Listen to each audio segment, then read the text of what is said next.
In the Bani Israel, in the children of Israel, there was a very pious monk, a very pious priest, and all the time he would remember Allah, he would praise Allah all the time. So in that very town, there were three brothers who had a beautiful sister. So these three brothers had to go to war. So they decided, what are we going to do with our sister? We are going to be out there for months and months. Who is going to look after our sister? So they decided that what we will do is that we will ask the monk. He is very pious, he is a very pious person. He'll take good care of our sister, and there is no fear of any danger from him. So they go to this priest and they say to him, this monk, and they say to him that this is the reason why we are going to war, and we have our sister and we want you to look after her whilst we are away. So because this person was very pious, he says to them that I cannot do this. So they continue persuading him. And then Shaitan comes to the monk, and he makes this idea sound and look very warming to him. So the priest, this monk, he says, okay, I will look after her whilst you are gone. But there is one condition, that she will stay in the opposite house from where I stay. So she will stay in that side and I will stay on the opposite side. So I do not have to see her. So the brothers agreed. They left for war and they left their sister with this monk. Now what would happen is, every day when the monk would cook food, he would come out of his room, he would leave some food for this woman outside his door. Then he would shout to her, and then he would close his own door. This woman would come out, she would pick her own food up, and she would go into her home and start eating. So this carried on for a period of time. Then the Shaitan comes to the monk again, and he says to the monk that, do you really want her to go out from her house? When she walks from her home to your home to pick this food up, there someone might look at her. And because she is beautiful, someone might harass her. So why don't you next time leave the food outside her door, instead of giving her the trouble of walking to your home to pick the food up? So for a period of time he did this.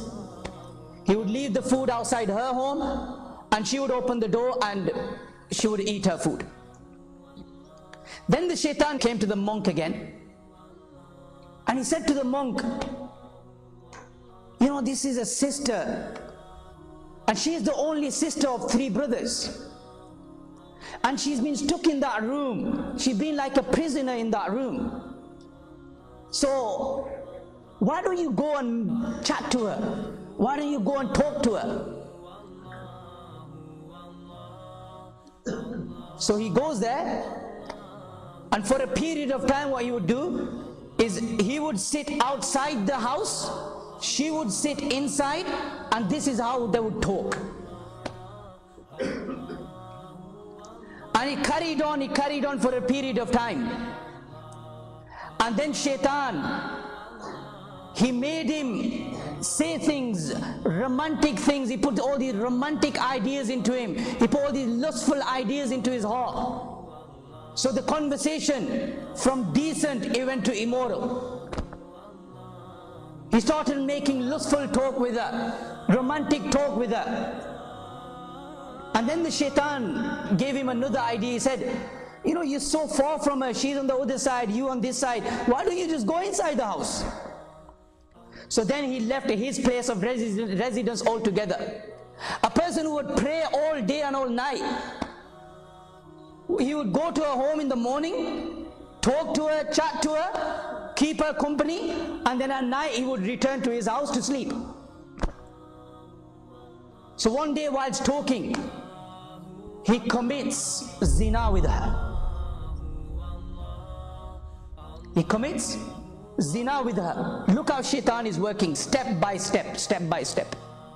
He committed zina with her, and later on they came to know that this girl is now pregnant. She's expecting. So this monk, he became very scared, that if these brothers, when they come back and they find out what I have done, then they're gonna kill me. So shaitan puts the idea in his head that murder her and then bury her, and when her brothers come back, say to them that she died of an illness. They've been away for months anyway, and then say to them that she died of an illness. So this is what he did.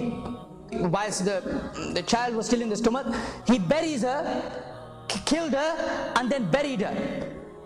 And when the brothers came back, they asked him, where is our sister? So he said, well, she fell ill and she died, and I buried her, this is her grave. That night when these three brothers were asleep, shaitan came into their dreams, and shaitan had informed them of what had happened. So in the morning they went to the monk, and they said to him that, have you killed our sister? We have been informed in our dream that you have murdered our sister. He agrees to it. He admits it. So they take him to the local judge, who rules the death penalty, that this person, this monk, is now to be hanged. Now whilst he is before he is hanged, shaitan comes to this monk. Allahu Akbar, and shaitan says to him that it was I who made this girl come to you. It was I who made you talk to her. It was I who made you commit zina with her. And it was I who made you kill her. And the only person who can save you now is me. Prostrate in front of me and I will save you. Now this monk, he had nowhere to go. So what does he do? He prostrates in front of shaitan. And once he had prostrated in front of shaitan, what does shaitan say to him? Mission accomplished. This is what I wanted. I wanted you to go into disbelief. I wanted you to become a disbeliever in Allah. I wanted you to bow down to worship shaitan, and I have accomplished my mission now. I cannot help you. Even shaitan went away from him.